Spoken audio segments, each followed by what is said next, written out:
Hello class, today we're going to learn about the aircraft control surface and components. Aircraft ranges from simple homemade machines to complex fighter jets, but both of these aircrafts have a common structural and control components to allow them to have a controlled flight. Below are 5 typical components: the power plant, which contains the motor and propellers, wing, landing gear, empennage, which is both the horizontal and vertical stabilizer, the fuselage, which is the rest of the aircraft carrying people or supplies. Here are some components in detail.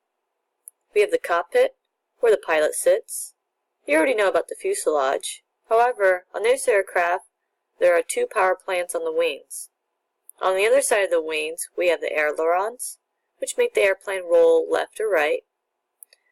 We have the flaps, which help create more lift.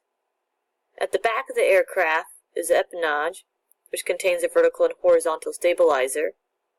On the horizontal stabilizer, we have elevators, which makes the airplane pitch up and down.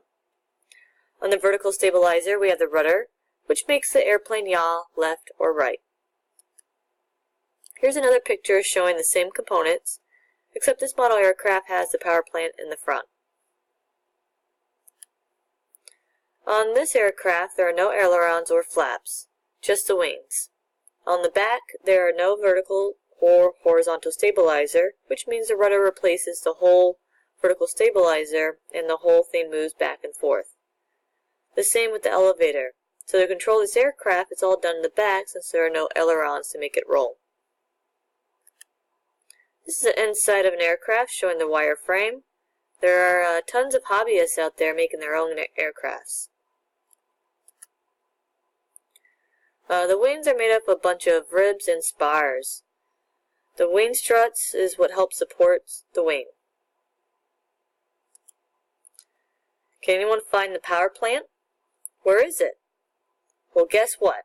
It's a glider. A long rope of some sort will attach to the back of an airplane to bring the glider up at some altitude before letting it go. Some pilots will start gliding before they learn how to fly an airplane. Also, notice how the wing is high and on top of the fuselage. This particular design actually helps the aircraft to become more stable, meaning it's harder for the aircraft to roll. This particular aircraft has a wing at mid-center, and this is called a canard. The better picture will be shown up coming up here, but this has like a double vertical stabilizer with the rudders at the end.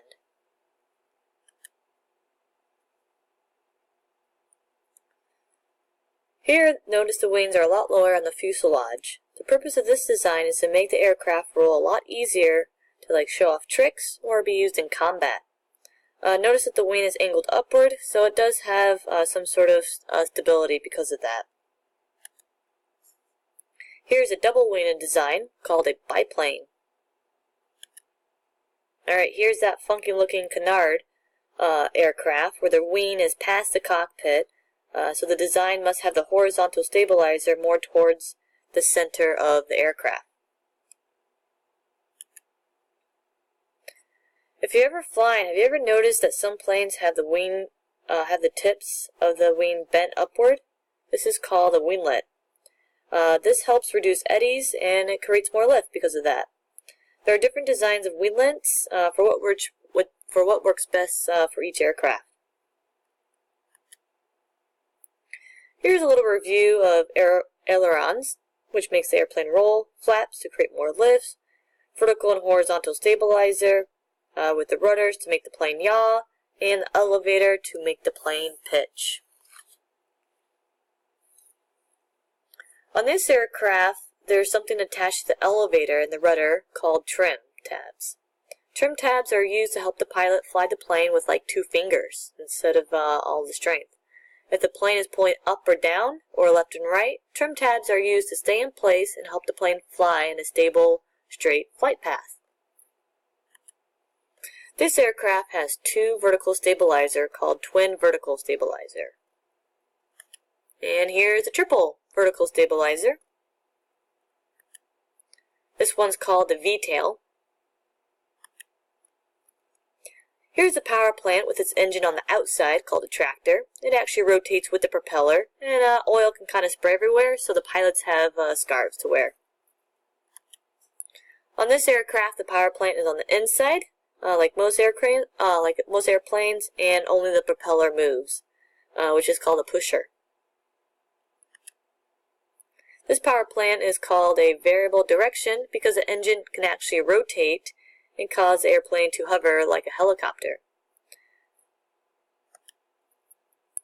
Here's a landing gear with some labels. I'll point out the Yole strut, which is an air oil hydraulic shock absorber to prevent airplanes from bouncing up and down when they land. It's a little bit of a softer land. If a plane wants to land on water, they use floats as landing gear. Some airplanes have tail draggers where there's 2 wheels up front and then a tiny one in the back. A lot of planes have tricycle gear, a nose gear up front and then 2 in the back. There are specialized landing gear used for different surfaces like a rough or a soft surface. Airplanes come in all shapes and sizes. Here's a large airplane called a C-5. It's huge. It has tons of landing gear. It's used for transporting large equipment like tanks. Like I said, it's huge. Here's a big engine, and note that notice the middle spiral. This is used to see if the engine is actually turning or not, but sometimes it's a little tricky, so that's a little safety thing. Here's a specialty aircraft carrying a space shuttle. That's pretty cool. And we'll learn all about the 6-panel instruments later on. Alright, a quick physics lesson. The center of gravity is where an object can balance at that point. They use a symbol with the circle and kind of the shading as you see over there. Well, this side's a little messed up, but anyways, some airplanes are designed to reduce oscillation, and it brings the plane back to a level flight. This design is called positive stability. Alright, last lesson. The aircraft's attitude. There are 3 axes to the center of gravity that the airplane turns about. These axes are called longitude, latitude, and vertical. The airplane rolls around the longitude axis. To roll left, the ailerons on the left must be up and the right aileron must be down, as highlighted in orange. This makes sense because a down aileron creates more lift.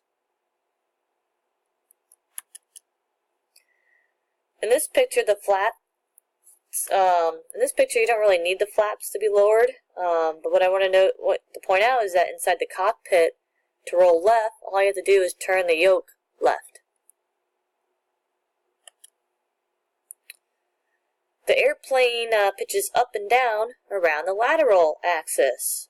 To pitch down, both elevators are down, as highlighted orange, and this makes sense because down elevators create more lift in the back and therefore down in the front. Inside the cockpit, all you have to do is push the yoke inward for pitching down. Now the airplane yaws around the vertical axis. To yaw left, the rudder is turned left so that the tail is pushed right and therefore the plane is yawing left. And inside the aircraft in the cockpit, you just push the left pedal down or in to yaw left. And here's a nice little table that we just went over. I would press pause and jot this down.